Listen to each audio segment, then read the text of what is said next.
stuck in a vicious circle. So the Global Innovation Hub would like to contribute in breaking this vicious circle, in promoting the moonshot way of thinking. So how do we, with this vision, um, this mission, and these three core values, work on the ground to make things move forward? So we would like to promote the acceleration and upscale deployment of existing solution by pulling with a demand for climate and sustainability solution. We need a signal so that we can pull innovation. This is why for us, what is happening this year here at COP is very important, because we will have the global stock take. And what we are expecting is that the global stock take will produce um, that can be then turned into a concrete global demand for climate and sustainability solution. So pooling is a concrete demand for solution.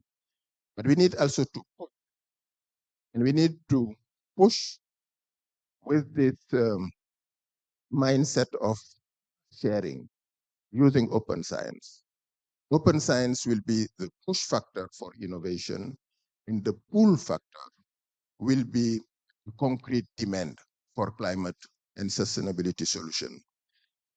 For the implementation of the on the ground, we need also to have systemic thinking, systemic innovation thinking. And this is why we have introduced this year, starting from June, a new systemic innovation process with the organization of systemic innovation workshop. This systemic innovation workshop creates space where the different stakeholders that are relevant to the innovation process can meet together, interact, co-create, and evolve. It always start with the translation of the future that we would like to build into needs and then concrete demand for climate and sustainability solution. And then we bring together financial venture capital firm, development bank, philanthropy, as well as research centers, tech companies, and also entities operating in the culture and creative industry, so that all together they interact, co-create the solutions that are needed to respond to a given demand. And we expect from this systemic innovation workshop three type of product. Number one, response to concrete demand. Number two, um, understanding of the process that we have to design and the methodologies that we have to develop, be able to translate needs in terms of climate and sustainability solution into final product. And also we would like to understand how the different entities that are involved in this co-creation process interact and evolve with time. So the first systemic innovation workshop took place in June. It was in Bonn. We organized a second one during Climate Week in New York, third one in Riyadh during the Climate Week in the MENA region, and the fourth systemic innovation workshop will take place here in Dubai during on the 5th of December. So we would like the Global Innovation Hub to be a movement, a global movement, and we are very happy this year that we were able to build a new connection. We want to be a bridge connecting different network. And I must say this year we have been very successful in building new connection, in acting as a bridge, making possible interaction on different networks that are existing networks. So we are looking forward to continue to grow, and we would like to continue to invite all of you that share the same vision as the Global Innovation Hub to join this movement. Thank you again for your presence, and we are looking forward to work with you in these 2 weeks to generate this knowledge that can inspire action on the ground. Thank you. Thank you, Masamba, for your guidance. May I now request to display the video?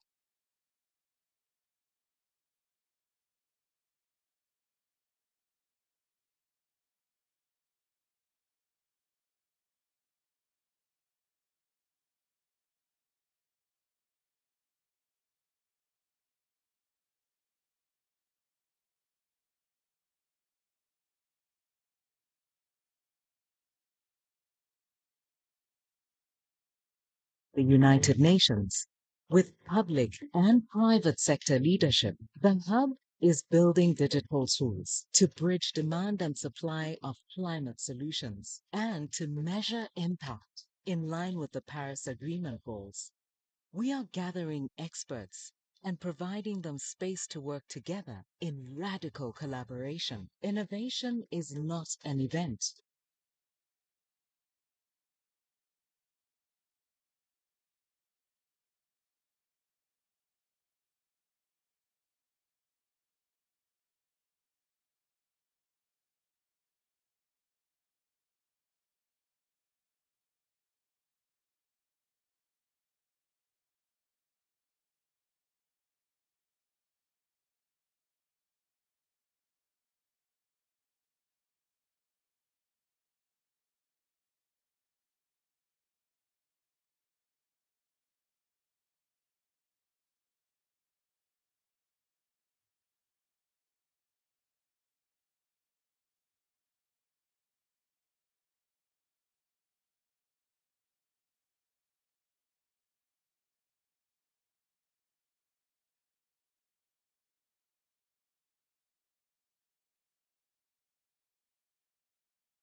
Hello.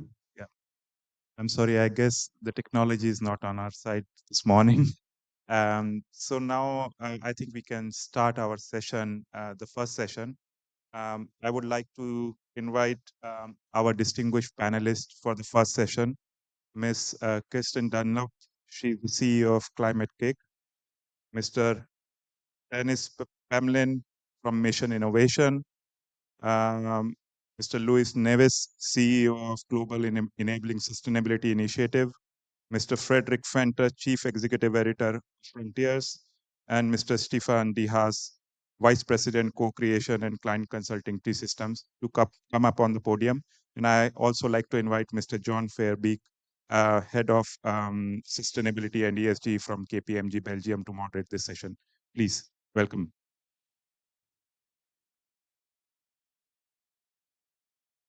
Good morning. Also, on my behalf, please take a seat. As you've seen, this is the first session, so we're still working our way around technology, videos, and all of that. I think it's also the start of a 2-week journey. I still remember talking to Masamba and the team, Masamba 2 years ago in Glasgow at COP26, when we started this whole exercise. And I think thanks for the introduction and setting the scene. I think there's many elements you brought to the table: sharing, caring, daring, core human needs, systemic innovation workshops. I think there's many elements that developed over the last 2-3 years. On a personal note, I've also seen the family grow, if I can call it like that. We started in Glasgow with a couple of partners around the table, challenging Masamba on when he said a hub, innovation, systemic. What do you mean? And I think if we would do the test today, if I ask all of you, what do you mean by systemic innovation? I would be, I think, probably happily surprised by the richness of the answers.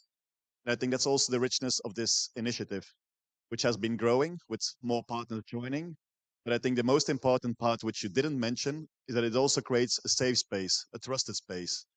If I am completely honest, and this is not part of the script, I think we had our hopes, fears, frustration, joy, but we sometimes said, this is not going anywhere. We should go that direction, or we should link those and those topics, but not that one. And I think that's all part of the journey.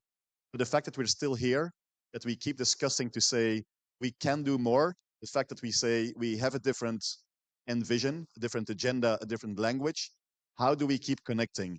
Because if not, we just are refining the narrative. It's really thinking on where do we hit the wall? Who else do we need? And what is that next step? I think that's for me important to also in this opening session to not hear the talks about your organization, but to really, you've been working with us for a while now. You're coming from different backgrounds. You come from technology, you come from systemic innovation, you come from steering a network. Where is the hub making a difference? What is maybe also needed? What do you expect from these upcoming 2 weeks? Try to keep it short and snappy. You have only half an hour left. Apologies for that. That's the way you know how it goes in those sessions, like never enough time. But just your personal take, like what is going to make you happy? Where do you feel it will probably not be the easy answer, but is it something where you believe there we can push the boundaries? So thanks, Nitin, for the introduction. And by extension, thanks already, Samba, Sylvia, Nitin, the whole team of the UGIH to make this happen again. But let's dive into the story and looking forward to see you the next 2 weeks to keep joining the hub and to keep enriching the journey. Stefan, I'm going to start by you. Had the pleasure of working with you the last couple of months now. From your perspective, building on Masamba's introduction, if we say core human needs, if we say systemic thinking, if we also try to make it tangible, if we talk about methodologies, where do you feel the hub can really contribute something, which I think in the overall context of COP28 can really make a difference, no matter how small it is? Thanks, first of all, Masamba and team, to be part of this super important mission. I think starting with the core human needs is a great start for innovation. And what the hub provides is a cool ecosystem. I mean, in order to solve these challenges, to come up with those solutions, we need to innovate from technology, from policy, from society. And bringing these ecosystems player together is, let's say, the ground base to make it happen. The magic now is how do we get them to work? How do we get them mobilizing to work on those challenges? And this is exactly, I think, where we are currently. Kirsten, Stefan, you can pass the mic. I think this is working. Okay, very well. That's even better. Let's test. Is this working? Yeah, it's working. You've also been us for quite a while. I think also with the background and experience from Climate Kick. Where do you feel, we talk a lot about systemic, we talk a lot about innovation, like why the hub? Where can we make the difference? I think the hub is fundamentally important to introduce structurally into the UN process of climate negotiations, dialogues, debates, and decision making the role of innovation as a necessary element for transformation and a necessary element for finding a pathway to close that massive and unfortunately widening gap between climate commitments and the reality of where we are now. I describe that gap as the messy middle, a very messy middle.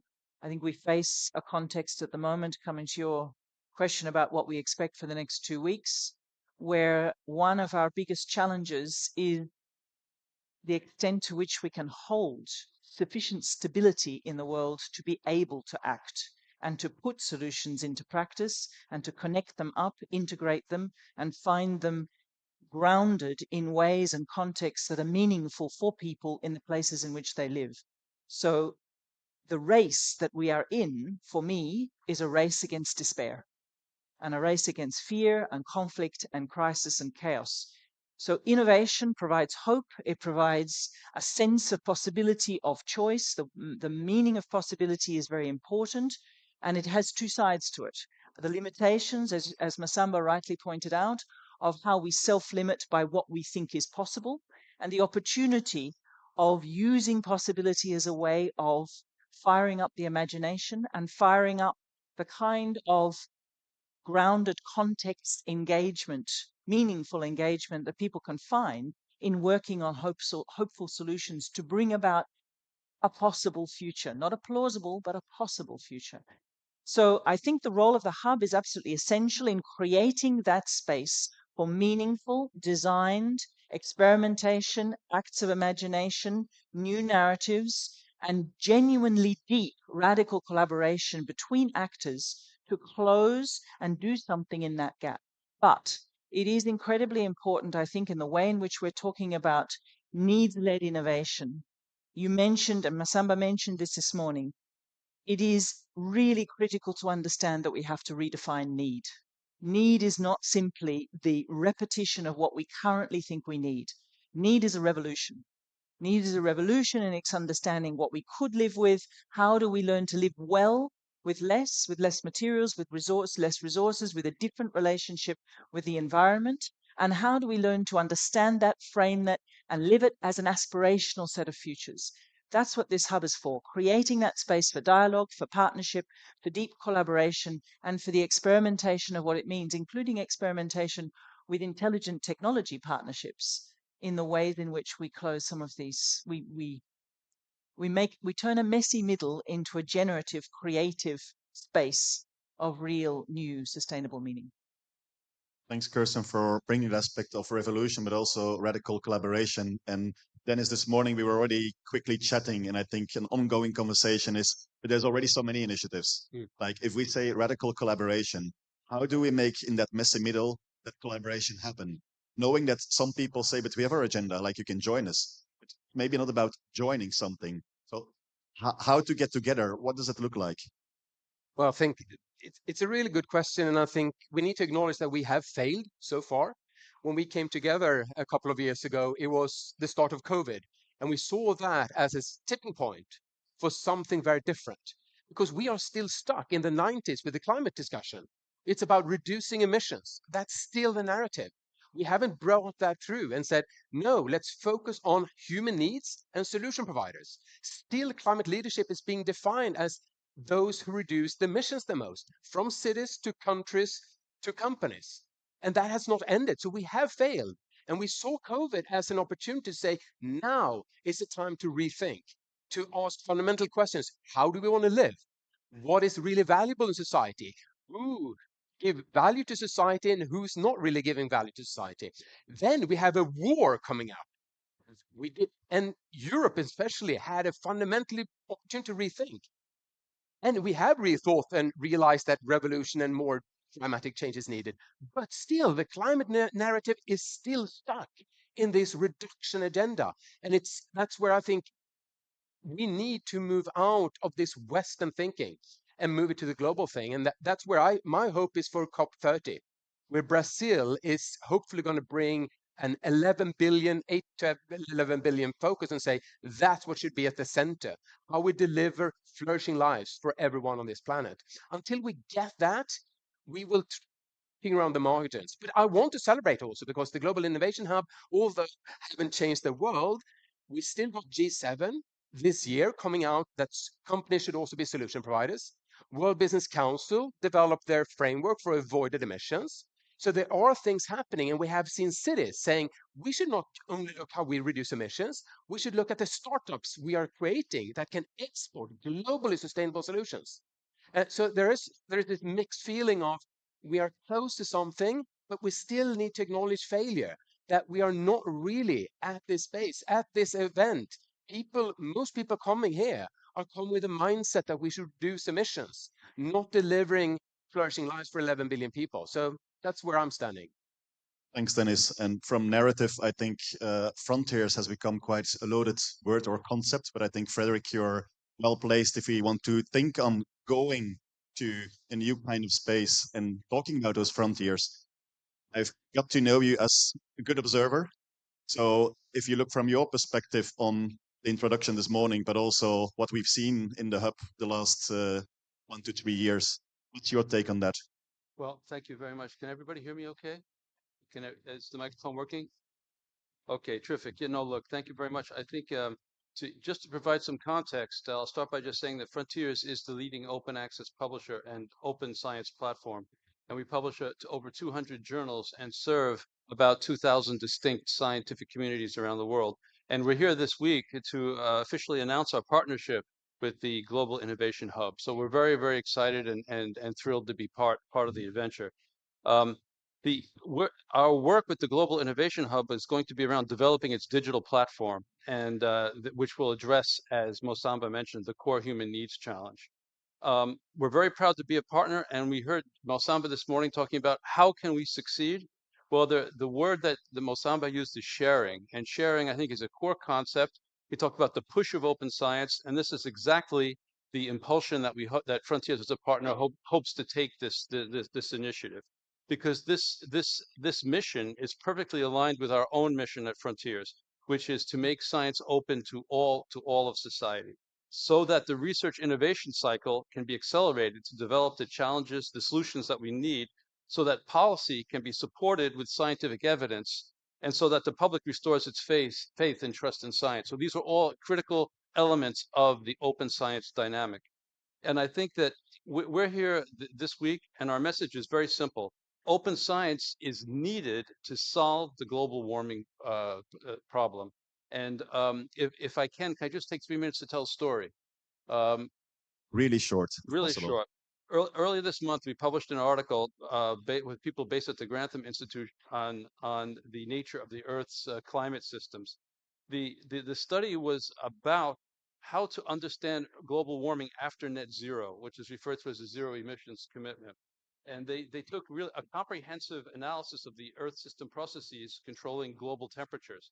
They came to the important conclusion that our models and understanding suggest that the CO, when the emissions stop, we can cautiously expect that global warming will also stop. But there are certain uncertainties in the study, and it's very clear that further work is needed in order to reduce those uncertainties.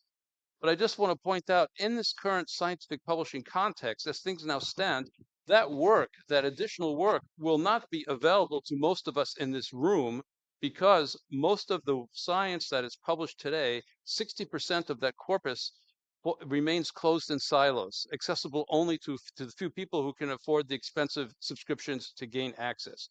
This is a scandal that that access to science is limited to a small minority of people. As Mosamba said this morning, open science is the push to make things happen. And I'll just say that during the COVID pandemic, there was the publication of a very large, comprehensive data set, open data set. All publishers participated in this Cord 19 project. The subscription publishers opened up all their relevant content to bring together 400,000 open resource, and this resource saved lives. This is a very clear demonstration that open science works, and that we have to treat the climate emergency with the same sense of urgency that we attacked the COVID pandemic. And I just want to finish by saying that here at COP28, we'll be publishing in a couple of days the Global Open Science Charter. And so everyone here has to hear about the charter and has to support the charter. We think that this summit is the perfect stage to call on governments, research funders, and universities, the wider public, to fully embrace open science. And the charter already has well over 1,000 signatures. Every single one of them support a full transition to open science, so that we can work together, so that we can be successful in these important initiatives. Thank you so much, Frederick. Louis, coming to you. Of course, we also had our discussions, and mainly I think we can talk a long time about narratives and systemic innovation, and they're super important. But at some point, if you want to keep growing the family, it's also reaching out to those who say, what's my role in this? What's my responsibility? Where can I take action? So from a Jesse point of view, where have you seen the last period working with all us in the hub, where we translate that narrative, that systemic thinking into, and now what? Who are we going to mobilize? What does that look like? How does Jesse come in? Well, good morning and thank you so much. Masamba, we are a proud member of this Global Innovation Hub. I don't know why, but I always communicate it as the Digital Innovation Hub. I don't know, but it's inside Jersey. But so our role is to bring, this big potential of private sector companies into this activity. By definition, we are innovative and we are transformative. And the role of GSC here, and we will be working on developing the platform for Digital Innovation Hub. We have already signed a contract with UNFCCC. And so our role is really to bring all this knowledge, all this capacity, all these innovative solutions that will put the human at the center of the conversation. That's a fundamental step. If we do not put the human being at the center of the climate conversation, that will not take us anywhere. So if we want to keep the planet, if we want to have a good life, if we want to be sustainable, we need to think about us and having a good quality of life, and technology will provide for that solution. I think we have enough evidence in Jersey through the research that we have done that digital transformation will be fundamental to address climate change. But to our surprise, this is not part of the conversation at any COP. So my question is, how are we bringing the digital world into the COP discussions at policy level as well? We are extremely innovative. This is not, I like, Dennis likes very much to talk about the avoided emissions. We should all avoid emissions and do our best to avoid emissions. The question is, what kind of technologies can we develop? What kind of innovations that help to accelerate, to reduce emissions in other industry sectors and make this net positive impact that we need to achieve?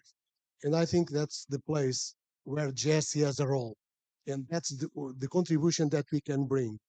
We are convinced that with our members, with our innovations, with our sustainable mindset, which is very important, we do believe that sustainability brings a huge business value. We have those figures. We understand that. The question now is about action. How do we materialize that? And I would like us to move away from let's say, the traditional conversation that we have. I think we are all here with the mission of contributing to a better planet. The challenge that we all have is that what kind of actions do we need really to put in place that we will ensure that sustainable planet in the future. And this is the contribution that we would like to bring from a justice perspective with our member companies, with our partners. And as I said, we are very proud to be part of this project and being part of this coalition, of this amazing coalition here sitting at the table. Thank you so much, Louis.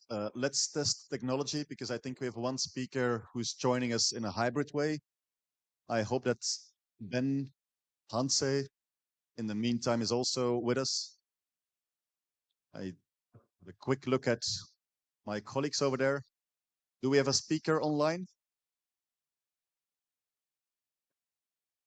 No, okay, good.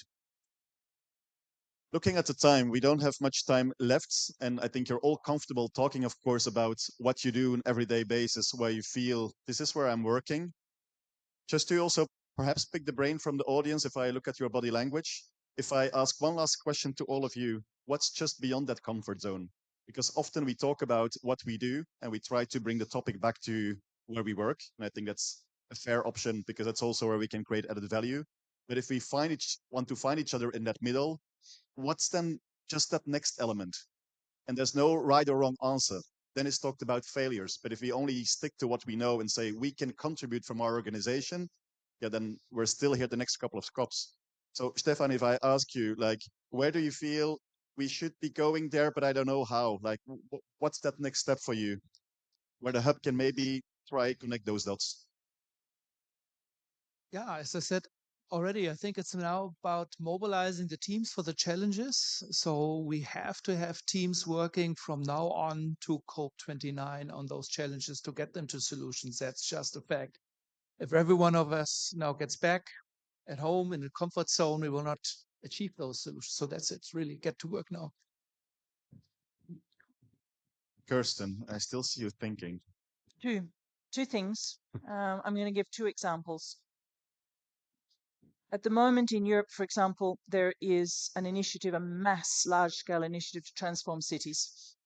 in 7 years. Decarbonization 7 years. And of course, as Dennis rightly points out, you're never going to decarbonize in 7 years unless you fundamentally use those cities as paradigms in which places in which we forge new designs for human life and new paradigms for living. For that to happen, you would need cities and industry to be in partnership, in a design partnership. And this is not a capital market. Let's try to build some solutions, wait for them to be investable, wait for money to take an interest, and magically somehow that implementation gap closes itself. Here we need something equivalent to the Marshall Plan, to something like a very deliberate, highly structured, agreed dialogue, planning, and convergence of supply and demand chosen to achieve a new design for life. That is at the edge of what we think is possible. Tomorrow morning, there will be the beginnings of discussions here in COP to initiate that with industries and cities. This context, this hub in the context of the UN process could provide a place where that kind of extended design for how to bring about a revolution in living is embedded in the heart of negotiations. And the second is competition. I spend 80% of my time as the CEO of an organization implementing transformative change, competing to fundraise with the organizations I'm trying to partner with. One of the things that needs to radically change is shift our logic of competing to show that we are all good and really trying to deeply pull down the competition barriers, join our forces and our complementary capabilities. Next week, there'll be a series of launches of an initiative called the Systemic Climate Action Collaborative, which is born from the principles that the Global Innovation Hub has brought about and represents an action born from this context that can possibly be a journey we go on together. But it's very much in uncharted waters because you're asking organizations to stop behaving in the ways in which they are taught to behave on a daily basis. Dennis. Two things, maybe even three things. I think the first thing, if you all can be ambassadors and always talk about what human needs are being met, and are they being met in a way that 11 billion people can live flourishing lives? So fundamentally changing the way the West work today and really celebrate that people from the global South should be lifted out of poverty and be able to live flourishing lives. So if you can have that focus and say that anything, if you say, oh, I'm going to reduce my steel emissions, where's that steel going to be used? How many children are going to have better education? Where's that? If you're going to build oil platforms with that steel, it doesn't matter if that is fossil free. You need to ask where the human needs are. And I think if we can all be champions for that, that's the first thing. The second thing is that I think we need to also rethink and use the latest science. My favorite area right now is brain science. And also ask, do we have mental pollution? We are dopamine driven in this society to short-term consumption. We have fast food, fast consumption, fast social media. All this makes us short-term thinking, and that is really undermining global collaboration and long-term thinking. Unless we address this mental pollution, the other pollution will never be solved. And I think we're going to have a session with some of the leading brain scientists to discuss that we can actually measure this now. How much dopamine is being triggered in our brains, and how much serotonin do we have? Do we have antiplasticity in our brain or plasticity? So there's actually some really exciting science. And where did you hear brain science and climate being discussed together? But this is happening right now.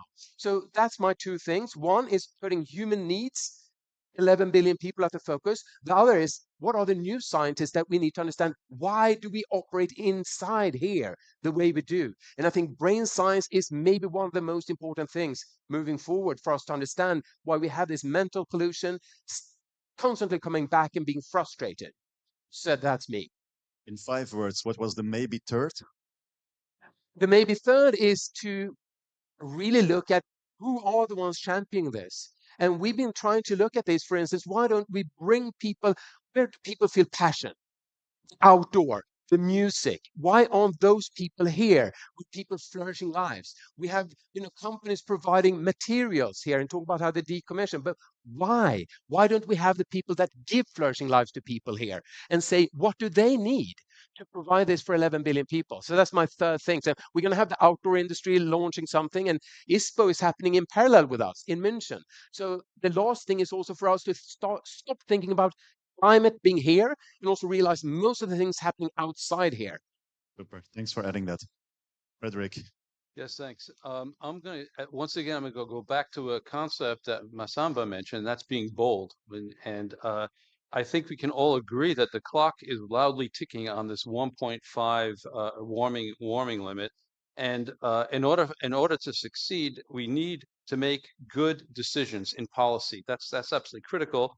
And these policy decisions need to be firmly evidence-based.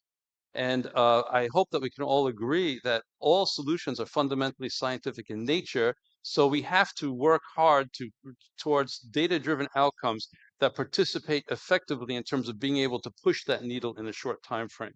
So that I see that as the challenge. Louis, talking about passion, as Dennis just said, like what is indeed, what is beyond that frontier for you? Well, I don't think that I have a clear answer to that. Uh, what I'm thinking is that we are moving into an area that is difficult to understand. If you think about the new developments, the new innovations, the role of AI, generative AI, all of these new developments that are taking place, we are building somehow a different world. And I'm not sure with the role of technology where we will be in 20 years' time, how many machines we will have operating instead of humans and solving human problems. And what is the impact of all of that? Technology will be impacting every single industry sector, education, uh, health, agriculture, whatever you think about. And I do not think that we have yet understood in full what are the implications of those technological developments in terms of the future that is ahead of us.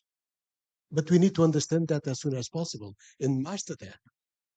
Because if we master that, we might be able to respond to the challenges that we are facing and find the responses and the answers that are needed to ensure the sustainability of the planet. And that's why we think that technology will be a fundamental driver of a sustainable planet.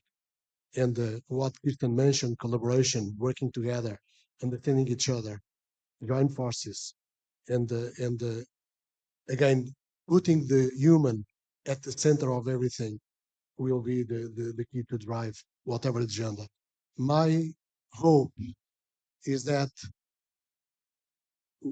we are in a country that is about oil and gas. My hope is that sometimes we will be in a country where we have digital and innovation at the center to drive a new agenda that is needed and that hopefully will keep the planet on its track.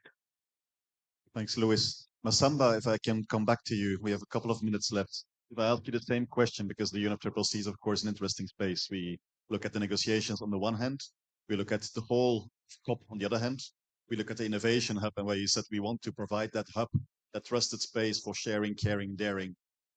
Where's the point where you feel this is going to be uncomfortable, but if you really live your values, if you think about that flourishing future, where do you feel this is where I can help push the boundaries? And I know it's a really personal question, so I don't want to have the UN answer. I want to have the answer where I say, come on, this is what we should together realize. Yeah, this is a very important point. So I think if we accept that we have to be guided by a focus on delivering flourishing life for 11 billion people with no one being left behind, there is a need to change a little bit the narrative. We need to move away from the narrative that addressing climate change is all about decarbonizing the economy. It's not what it is about. And this is why most of the countries from the global south consider that mitigation is not relevant to them. If I go to my village and I told them we have to mitigate climate change, they will look me will look at me very surprised, because what is it that they have to mitigate? Because there is no emission. It means that is not the right narrative. The right narrative is to say we need to develop, but we need to develop in a way that is clean. The global south should not follow the development paceway of the global north. We have to develop following different paceway, and it will require that we mobilize digital technologies. This is very important to leapfrog, and also all these science that will allow to come up with new lifestyle. So innovation on technology and new lifestyle could be the key element that will drive the move toward, let's say, a new sustainable world. But something needs to change. We need to change our understanding of what the issue is. We need to change the narrative, and we need to come back and focus on the people, their needs, and their well-being. Thank you so much. The last comment from my side. I think I had the pleasure and honor also to last year open the hub, and I think also the year before. COP is just a messy place. We already talked about messy places. So I also wonder, like, should I be here? Like, what's my added value? Is going to change something? Like, what do I want to get out? If I talk to friends and family, like, why are you at COP? Like the 70,000 people at COP. Use this space because you've wandered around. You've all been looking like, where's that building? I don't find that building. Asking 5 people, where do I need to be? Use this space as a place, if you're lost, to come back to and to talk to people. Like, this is why we're here. We're not just running session after session. You come here if you're lost to, hopefully we have coffee later, to take a seat, to charge your laptop, your mobile, but especially to talk to people, to say, hey, I was here at the start. This is just a place to come back to. If not, we never realize the hub. So make this a bit your home for the next 2 weeks to come. And then hopefully we can have that talk within 2 weeks. What did you pick up from here? Like, what are you going to take home? What's that small difference that maybe you can also make? And be impatient and also be reactive. If you say like, Jorn, there was no space for Q&A, we had a bit of delay, so my apologies for that. But grab people in their arm and say like, we need to continue this conversation, because what you just said, that inspired me. That's the kind of vibe and that's the kind of passion that I indeed want to see. So wishing you a very good COP. Thanks for being here this morning with us, and looking forward to all your questions in the days to come. And thanks a lot to all the panelists, and again to the UNFCCC team from the Innovation Hub to make this happen.